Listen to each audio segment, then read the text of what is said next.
Klarifikasi resmi, Polres Pelabuhan Belawan.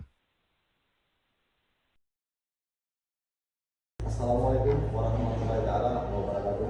Selamat siang, kami dari Polres Pelabuhan Belawan.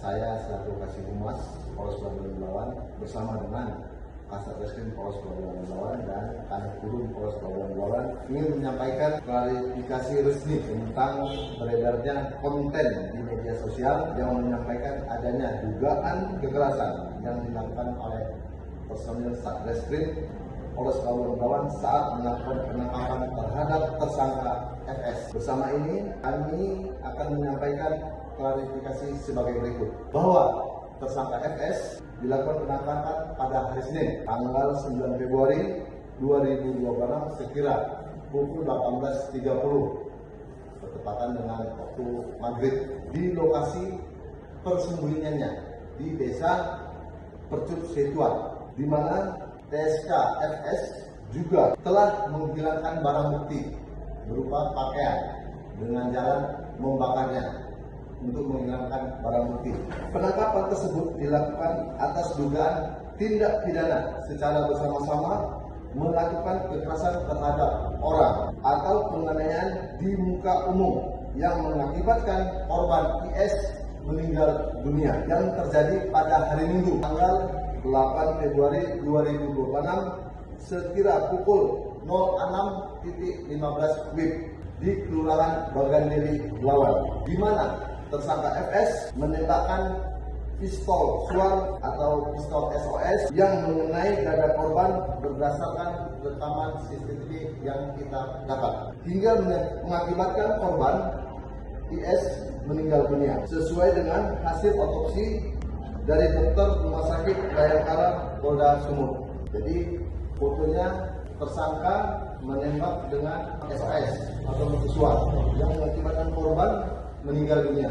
Pada saat pelaksanaan penangkapan, personel Polres Pelabuhan Belawan Satreskrim telah memberitahukan bahwa mereka adalah polisi serta menyampaikan secara jelas kepada tersangka dan keluarga yang berada di lokasi. Perlu saya jelaskan, alasan penangkapan terhadap tersangka FS adalah karena kasus penganiayaan yang mengakibatkan korban meninggal dunia sesuai dengan pasal 458 ayat 1 Juntur 262 ayat 4 Undang-Undang RI nomor 1 tahun 2023 tentang KUH pidana. Ancaman hukuman 15 tahun penjara. Dari hasil interogasi awal, tersangka FS mengakui perbuatan yang menembakkan pistol suar dan mengakibatkan korban meninggal dunia. Tersangka juga mengakui bahwa senjata tersebut diperoleh dari rekannya berinisial R yang saat ini masih dalam pengejaran dari Satreskrim Polres Pelabuhan Belawan. Pada saat dilakukan pengembangan terhadap tersangka R yang DPO, tersangka FS berusaha melawan dan mencederai petugas sehingga dilakukan tindakan tegas terukur. Setelah itu dibawa ke rumah sakit TNI Angkatan Laut untuk perawatan, seperti gambar yang di belakang saya. Terkait pernyataan yang menyebutkan adanya pemeriksaan selama 3 hari 3 malam tanpa henti terhadap tersangka FS itu tidak benar. Logisnya, penyidik pembantu juga tidak akan mampu melaksanakan selama 3 hari 3 malam tanpa henti melakukan pemeriksaan. Demikian pula tudingan adanya tindakan pemukulan yang menyebabkan tersangka mengalami patah tulang juga tidak benar.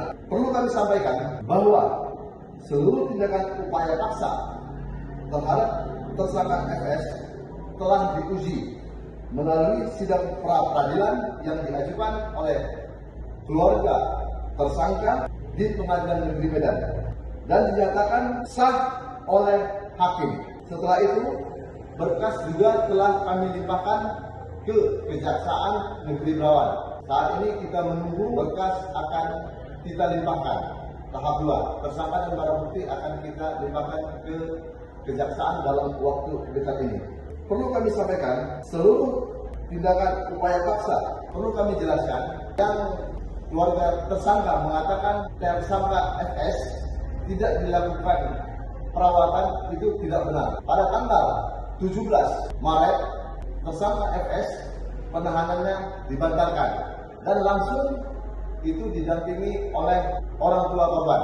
Tepatnya tanggal 17 Maret 2026 seperti gambar ini.